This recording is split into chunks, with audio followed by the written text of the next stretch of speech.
आपने लोकतंत्र का जिक्र किया तो और 2002 तक आपको सरकार के बारे में ज़्यादा जानकारी नहीं थी। लेकिन 2002 से लेकर आज तक मेरी गिनती में आपने 8 चुनाव जीते हैं। तो भारत में कई चुनावों में 80 करोड़ से भी ज़्यादा लोग मतदान करते हैं।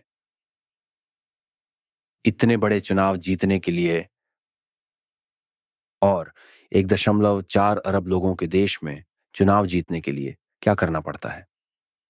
जहां आपको दुनिया के सबसे बड़े लोकतंत्र में उन लोगों का प्रतिनिधित्व करने का अवसर मिलता है। ऐसा है कि मैं जब से राजनीति में आया हूँ, मैं बहुत देर से राजनीति में आया और मैं पहले तो संगठन का काम करता था, तो मेरे पास संगठन का काम रहता था, तो इलेक्शन मैनेजमेंट का भी काम रहता था, तो मेरा समय उसी में जाता था और मैं पिछले 24 साल से हेड ऑफ़ द गवर्नमेंट के रूप में देशवासियों ने और गुजरात के लोगों ने मुझे काम करने का अवसर दिया। तो एक समर्पित भाव से जनता जनार्दन को जो मैं ईश्वर मानता हूँ, उसने मुझे जो दायित्व दिया है, इसको पूरा करने का मैं प्रयास कर रहा हूँ। मैं कभी भी उनके विश्वास को टूटने नहीं देता हूँ और वो भी मैं जैसा हूँ, वो देखते हैं। मेरी सरकार की जो नीतियाँ रहती हैं, वो जैसे मैं अभी कह रहा हूँ, सैचुरेशन की नीति, जो भी योजना होगी, 100% लागू करना चाहिए। उसके जो लाभार्थी हैं, उसमें कोई भेदभाव नहीं होना चाहिए। न जाति, न पंथ, न आस्था, न पैसा, न पॉलिटिक्स, कुछ नहीं। हमने जो सबके लिए है, सबको करना चाहिए। और उसके कारण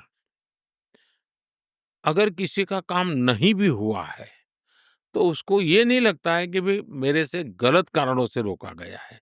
उसको लगता है चलिए, अभी नहीं हुआ, कल हो जाएगा। तो विश्वास पैदा होता है और एक तो मेरे गवर्नेंस के मॉडल में विश्वास बहुत बड़ी ताकत है। दूसरा, मैं चुनाव सेंट्रिक गवर्नेंस नहीं चलाता हूँ। मैं पीपल सेंट्रिक गवर्नेंस चलाता हूँ। मेरे देश के लोगों का भला कैसे हो? मेरे देश के लिए अच्छा क्या हो? और मैं तो आध्यात्मिक यात्रा के लिए निकला था, तो अब मैंने देश को ही देव मान लिया है और मैंने जनता जनार्दन को ही ईश्वर का रूप मान लिया है। तो एक पुजारी की तरह मैं जनता जनार्दन की सेवा करता रहूं, यही मेरा भाव रहा है। तो दूसरा, मैं जनता से कटता नहीं हूँ, उनके बीच में रहता हूँ, उनके जैसा रहता हूँ और मैं पब्लिकली कहता हूँ, अगर आप 11 घंटे काम करोगे तो मैं 12 घंटा काम करूँगा और लोग देखते भी हैं, तो उनको विश्वास है। दूसरा, मेरा अपना कोई इंटरेस्ट नहीं है, ना मेरा कोई, मेरे अगल-बगल में कोई मेरा रिश्तेदार दिखता है, मेरा कोई पहचान वाला दिखता है, तो सामान्य मानवी इन चीज़ों को पसंद करता है और शायद ऐसे कई कारण होंगे। दूसरा, मैं जिस पार्टी से हूँ, वहाँ लाखों समर्पित कार्यकर्ता हैं। सिर्फ और सिर्फ भारत माता का भला हो, देशवासियों का भला हो, इसके लिए जीने वाले, जिन्होंने राजनीति में कुछ नहीं पाया है, न कुछ बने हैं, न कभी सत्ता के गलियारों में कभी आए हैं, ऐसे लाखों कार्यकर्ता हैं जो दिन-रात काम करते हैं। दुनिया की सबसे बड़ी पॉलिटिकल पार्टी है मेरी, उस पार्टी का मैं मेंबर हूँ, मुझे गर्व है और आयु भी मेरी पार्टी की बहुत छोटी है, फिर भी तो उन लाखों कार्यकर्ताओं का परिश्रम है।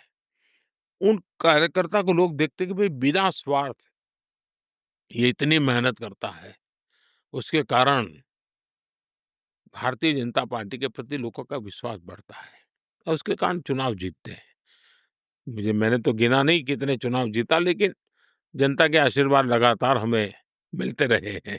मैं अविश्वसनीय चुनाव प्रणाली और तंत्र के बारे में आपकी राय क्या है सोच रहा था। भारत में जैसे चुनाव होते हैं, उसने मुझे हैरान कर दिया।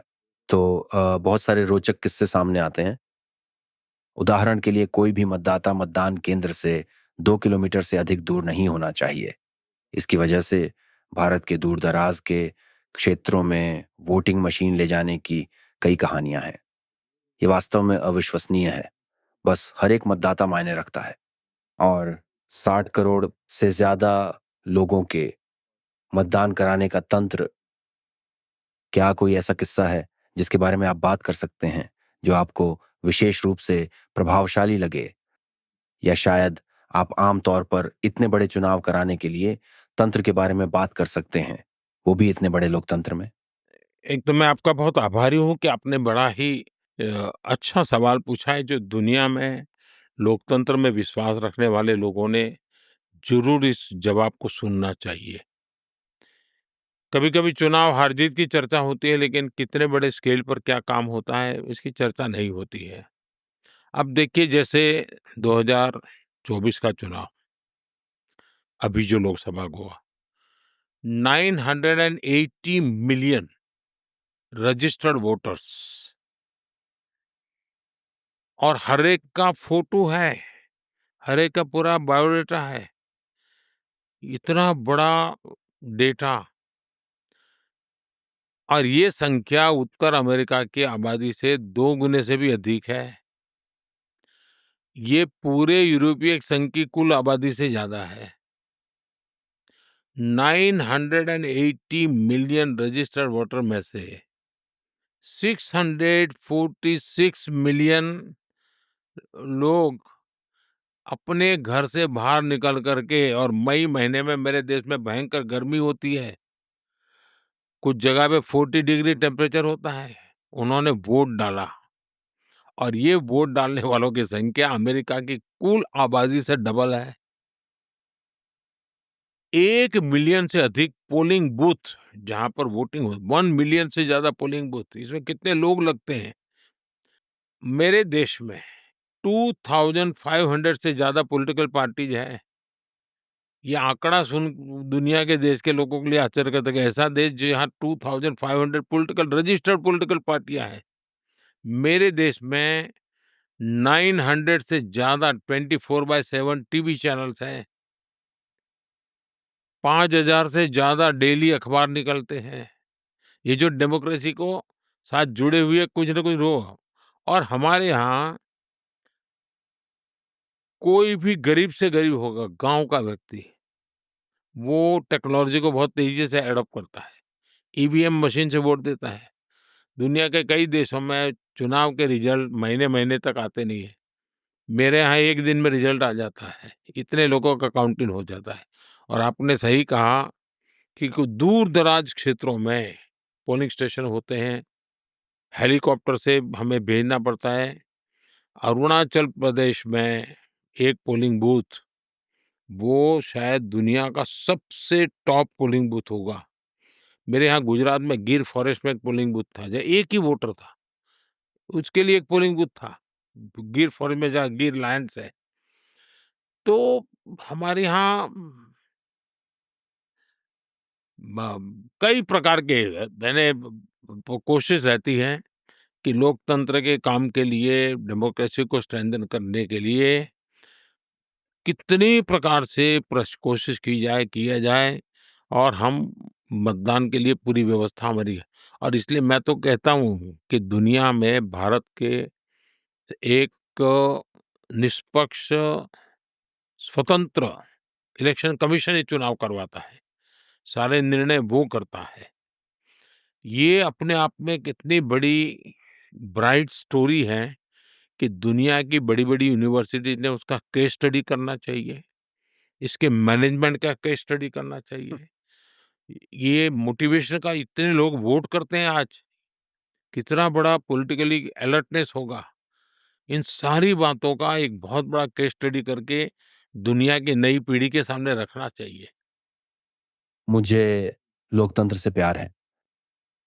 इन्हीं कुछ वजहों से मुझे अमेरिका से प्यार है। लेकिन जैसे भारत में लोकतंत्र काम करता है, इससे ज्यादा खूबसूरत कुछ भी नहीं है। जैसा कि आपने कहा, 90 करोड़ लोग मतदान करने के लिए पंजीकृत हैं। ये वास्तव में एक केस स्टडी है।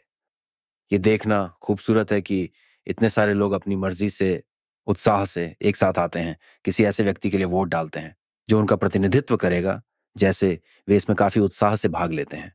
किसी व्यक्ति के लिए यह महसूस करना वाकई महत्वपूर्ण है कि उनकी आवाज़ सुनी जाएगी।